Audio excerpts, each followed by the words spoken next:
Hi everyone. Today I am going to tell you a short story from Vatrisha Simhasan and Vikramaditya. And the name of the story is The 8 Magic Powers. So let me begin the story. Once again King Bhoja came forward to mount the throne. At that time another statuette came out and said, "O King Bhoja, do not try to mount this throne unless you have generosity like King Vikramaditya. And if you want to know what it was like, then kindly listen to my story." Then she began. When King Vikram ruled, at that time there was a minister whose name was Buddhi Sindhu. And he had a son. His name was Guhila. Guhila was always lived like a prince. That means he was only eating rice and melted butter and no study at all. He was living like a prince. Looking at his attitude, his father, Buddhi Sindhu, he didn't like. So, with an intention of disciplining his son, he said, "Oh son, you know what? If there is no child in a home, then it is empty. That means it is empty if there is no, the house is empty if there is no child. The mind is empty if there is no learning, like a fool's mind. And land is empty if there is no kinsfolk. And everything is empty for a poor fellow. And oh son, you are born under an evil star, because of which you are still unlettered. And I have become notorious among those who have children. And oh son, how could I, in so rich in learning, have a son, worthless son like you? And I think it would be much better to have a barren wife or a stillborn child. Oh son, just remember, you have got this human form only because of your past deeds. So use it properly, your mind, and you are under fate. You have done nothing. You have neither learning nor discrimination. So, oh son, think about it." He said this and he went away. And Guhila felt very embarrassed. He felt as if the words of his father pierced his heart like sharp arrow. He said nothing. And at midnight, the same day at midnight, without anybody's knowledge, he left his home.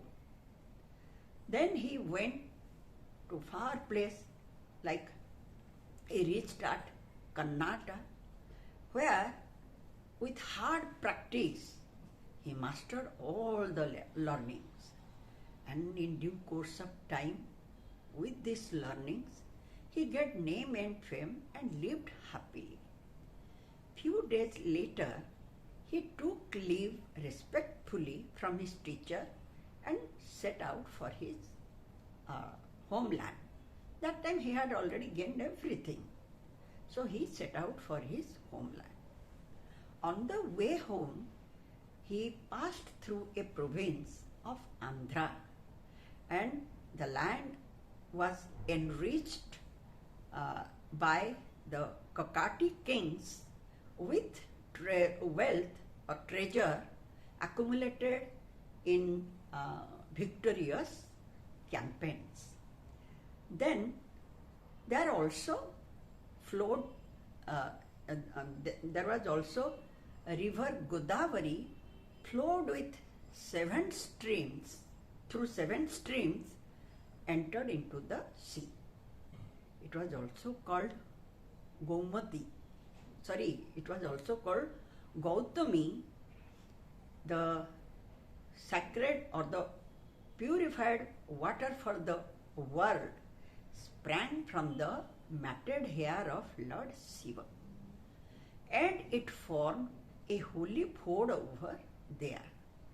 That was called the hot spring or the Usna water, Usna Tirtha. Other name was holy spring. That water was boiling constantly. Even if you put some rice, it would be cooked immediately. Near that Gautami, there was also near that ford, there was also a temple, and a temple to God Lord Shiva, and the temple was beautiful. It seemed as if Vishwakarma himself had made that temple. Somehow Guhila came to that place gloomily thinking about how far was his homeland from that place, and he took rest over that vicinity. While he was there, suddenly at midnight he saw 8 beautiful damsels, and these damsels were expert in every type of music, song and dance. They started there, someone started flute, someone started beating drums, someone started beautiful melodious voice, the songs, and someone, they dance according to the music. Like this, they spent, and they were beautiful. And they also saw Guhila. Guhila was amazed looking at them and their activities. In the morning, after worshipping Lord Shiva, they came out from the temple and they said, "Oh gentlemen, come with us. We will take you to our city." Now Guhila was very much surprised, but he went behind them. He followed them. When they reached near the boiling water, the water where even the birds wouldn't dare to fly across, he looked at the water and couldn't dare to enter into the boiling water. But these damsels, these nymphs, they entered. He then returned back from that spot. Next morning, he came, started his journey to his homeland.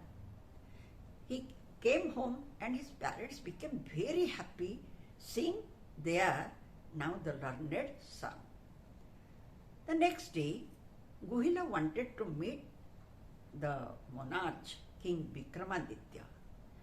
He went there, and King Vikramaditya, with very much politeness and courtesy, he asked, "Oh Guhila, whatever you have seen in your journey or any marvel, just let me know. Please tell me."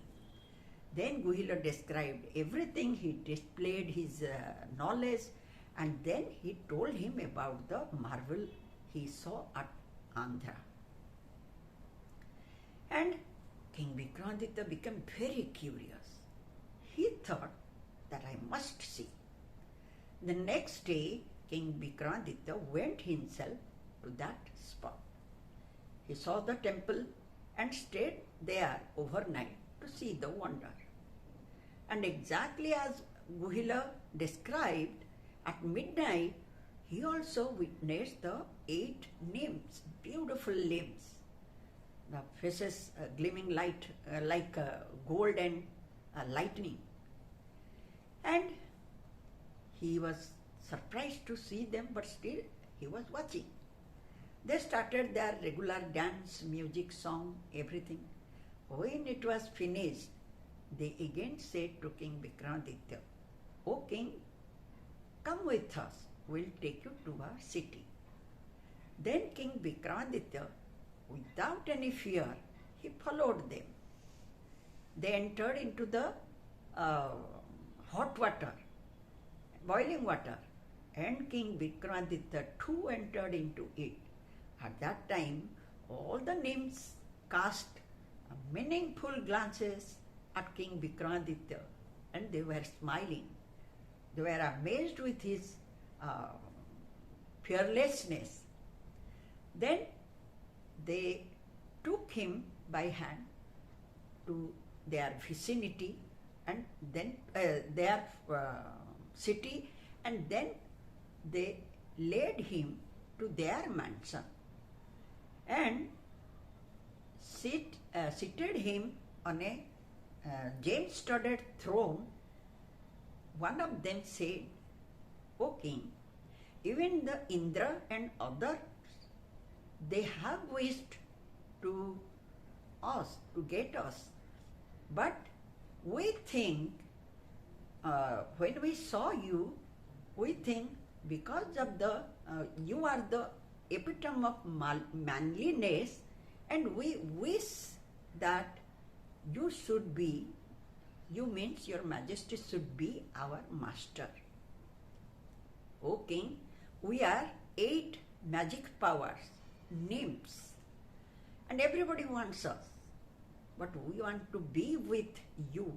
You are the right person to bear all of us." Now see, the first one is anima, means minuteless, minuteless, means very small in size. Anima, then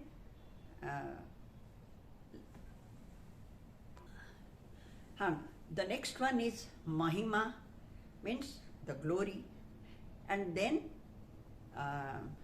Laghima, means lightness, Garima, means the weightiness, then Ipsita, means willingness, and or possession, willingness, then Visita, and Prapti, the possession, and the last one, everybody wants that is Prokamya. O King Vikramaditya, with these qualities, you can rule all over the world without any fear, and you can conquer anything. O king, let us be with you. Then King Vikramaditya smiled. He said, "If you are pleased, then give me your grace, and please do not be offended if I do not act as you wish. I did not come here to win the kingdom, nor to win any gems. I just came to see the marvel. That is why I don't want anything." But the 8 nymphs became very happy, and they noticed that Vikramaditya is not going to stay there. So they handed over the 8 magic to King Vikramaditya, gems that will act like magic power. Vikramaditya became very happy. He took it and started his journey towards Ujjaini. When he came, on the way, he saw a very poor old Brahmin. The Brahmin couldn't walk properly. So he asked, "Oh Brahmin, where are you going to? And what do you want?" Then the Brahmin said, "O king, I think at least you can give me something. I am a poor Brahmin, and I came out from my house because you know what? My wife is always scolding to me, and she is a short-tempered and sharp-tongued lady. I am old, she is also old, but every time she is pinching me that I have not provided her sufficient food to her stomach, and she Her body is twisted because every time she is sleeping on the ground, and I couldn't even provide anything to my children. That is why she is scolding me day and night, and because of my poverty. So I came out from the house thinking that either I will earn something or I will perish myself. O king, I saw that you got the 8 magic powers. Hopefully you can help me somehow. Then King Vikramaditya thought for a while, what the life of human beings. Even one's own wife is not hesitating to scold her husband when poverty comes. This is the life. He felt very pity and compassion for this Brahmin, and he gave all the 8 magic powers, magic gems to that Brahmin and said, "Oh Brahmin, go with this and live happily forever." The Brahmin became very happy and went away. Now the statuette asked to King Bhoja, "O king, can you have this magnanimity and generosity or fortitude like King Vikramaditya? If you have, then only you can mount the throne of Indra." Then she flew away. But King Bhoja remained silent. Thank you so much. Once again I will meet you with another new story.